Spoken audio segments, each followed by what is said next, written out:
चौपाल कार्यक्रम हुआ संपन्न।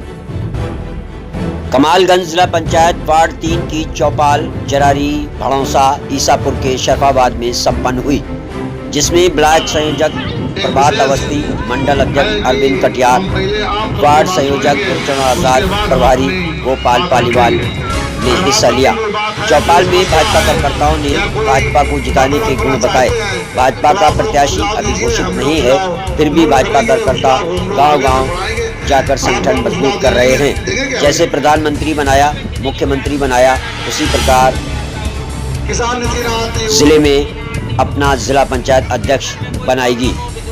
चौपाल में आए हुए अतिथियों को नरेंद्र राजपूत, रजनीश राजपूत ने माल्यार्पण कर शाल उड़ाकर स्वागत किया।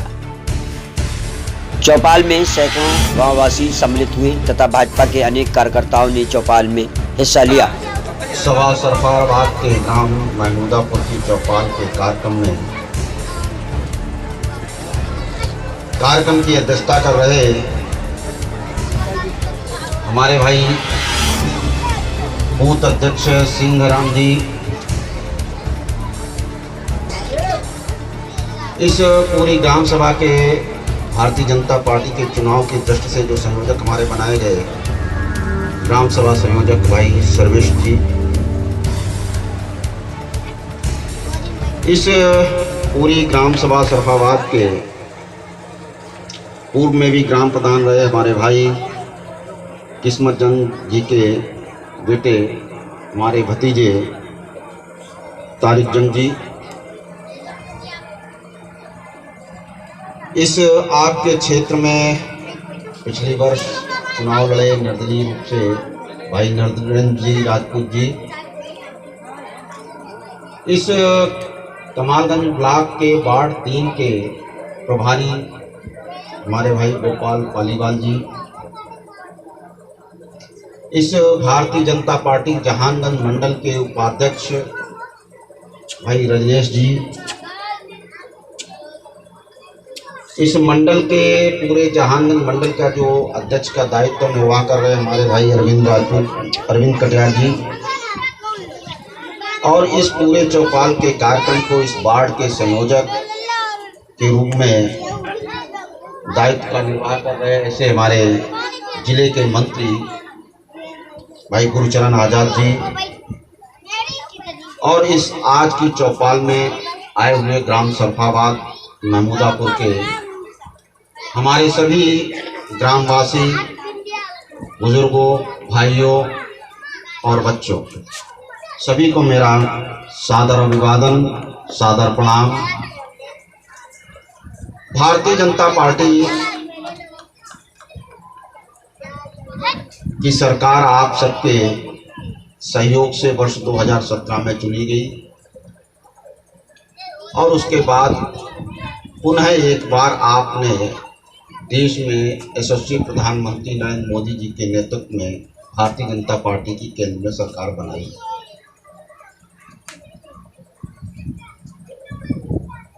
अभी तक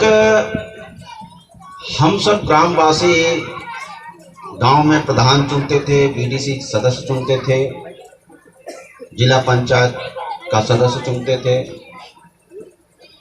और कोई न कोई ब्लॉक प्रमुख बनता था, कोई जिला पंचायत अध्यक्ष बनता था, ग्राम प्रधान बनता था। तो उसका उतना ज़्यादा महत्व पिछले समय में नहीं था, लेकिन एक व्यवस्था लोकतंत्र में थी कि गांव की सरकार हो। सरकारें चलती रहीं, लेकिन उसका कोई बहुत बड़ा प्रभाव और बहुत समझ हमारे जनपद के या हमारे देश के प्रदेश के लोगों को नहीं रहा। अब जब से भारतीय जनता पार्टी की सरकार आई, तब से लोगों को ये मालूम हुआ कि गांव में भी कोई सरकार होती है। आपको जानकर आश्चर्य होगा, छोटी सी छोटी ग्राम सभा में 5 वर्ष में गांव के विकास के लिए 80 लाख से 1 करोड़ से ऊपर तक की धनराशि गांव के विकास के लिए केंद्र सरकार दे रही है। अब गांव का विकास अगर चाहिए तो हमें ईमानदार अच्छा प्रतिनिधि चाहिए। हमारा जनता के दिलों को छूने वाला, गांव की समस्याओं को ईमानदारी से निपटाने वाला व्यक्ति गांव का प्रधान हो, तभी तो वह इस केंद्र और प्रदेश सरकार से भेजे जाने वाली धनराशि का सही उपयोग करेगा। लेकिन पहले ऐसा नहीं होता था। लेकिन जब से देश में भारतीय जनता पार्टी के नेतृत्व में सरकार बनी, प्रदेश में भारतीय जनता पार्टी की सरकार बनी, तो भारतीय जनता पार्टी के नेतृत्व ने ये निर्णय किया कि हम गांव की भी सरकार जो है उतनी ही ईमानदारी से चुन करके लाने वाले हैं जितनी ईमानदारी से प्रदेश में योगी जी सरकार चला रहे हैं, जितनी ईमानदारी से देश के प्रधानमंत्री नरेंद्र मोदी जी चला रहे हैं। इसमें कोई संदेह नहीं है कि देश के प्रधानमंत्री नरेंद्र मोदी जी की ईमानदारी पर कोई प्रश्न चिन्ह नहीं लगा सकता। उन्होंने देश के जो गौरव बढ़ाया है, इससे गांव के गरीब से लेकर के गांव के शहरों के बड़े बड़े लोगों को भी मान सम्मान में बढ़ोतरी हुई। देश का सिर गर्व के साथ ऊंचा हुआ। योगी जी की भी सरकार के ऊपर कोई प्रश्न चिन्ह नहीं लग सकता। कोई ईमानदारी पर योगी जी पर कोई आक्षेप नहीं लग सकता। उनके ऊपर कोई बेईमानी, भ्रष्टाचार का कोई आरोप नहीं लग सकता।